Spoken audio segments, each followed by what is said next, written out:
Hello guys, কেমন আছেন আপনারা সবাই? আশা করি আপনারা সকালে অনেক ভালো আছেন। গাইস, আমরা কিন্তু অনেকে ডেভেলপার অপশনটি অন করতে পারি না। তো আজকের ভিডিওতে দেখে দেবো আপনারা কীভাবে খুব সহজে ডেভেলপার অপশনটি অন করবেন।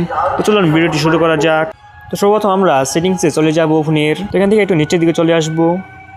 তো উপরে দেখতে পাচ্ছেন লেখা রয়েছে মাই ফোন। তো এখান থেকে মাই ফোনে ক্লিক করবো। সব ফোনে মাই ফোন লেখা নাও থাকতে পারে, অ্যাবাউট ফোন লেখা থাকতে পারে। আপনারা অ্যাবাউট ফোনে ক্লিক করবেন। যে দেখতে পাচ্ছেন লেখা রয়েছে ভার্সন অন ইনফো। তো আপনারা এখান থেকে ক্লিক করবেন।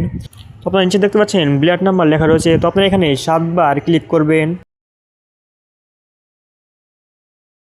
তো আমাদের ফোনে কিন্তু এখন ডেভেলপার অপশনটি অন হয়ে গিয়েছে। তো আপনাদের দেখায় কীভাবে আপনারা ডেভেলপার অপশনটি চালু করবেন। আপনার সার্চ বাক্সে গিয়ে ডেভেলপার অপশনটি লিখে সার্চ করবেন। দেখতে পাচ্ছেন আমাদের কিন্তু চালু হয়ে গিয়েছে। তো আপনারা কিন্তু এভাবে খুব সহজে আপনাদের ডেভেলপার অপশনটি অন করতে পারবেন। তো কাছে এটাই ছিল আজকের ভিডিওটি ভালো লাগলে একটু লাইক করে দিবেন, চ্যানেল নতুন হয়ে থাকলে সাবস্ক্রাইব করে দিবেন। তো দেখা হচ্ছে পরের ভিডিওতে। ততক্ষণ সবাই ভালো থাকবেন।